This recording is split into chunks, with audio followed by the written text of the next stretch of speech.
We're eating a peanut butter and jelly sandwich with a side of popcorn while overlooking a Radiator Springs Racer.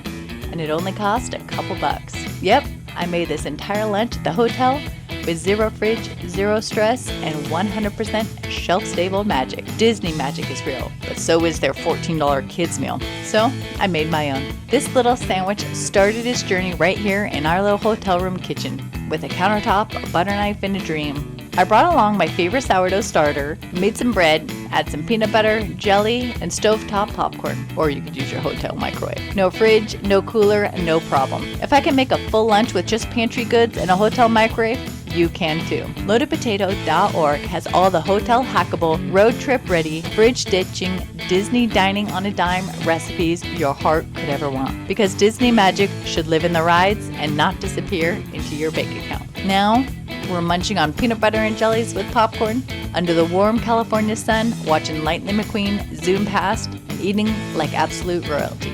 No stress, no hunger meltdowns, and no $20 hot dogs. Want to eat well, save money, and still feel fabulous on vacation? Hit up loadedpotato.org for my full Disney meal plan, auto grocery list, hotel hacks, and more shelf-stable sorcery with groceries that you can have delivered straight to your hotel room. Follow for more travel eats, budget tricks, and Disney on a dime dreams. And let me know if you'd ever bring peanut butter and jelly to Cars Land too.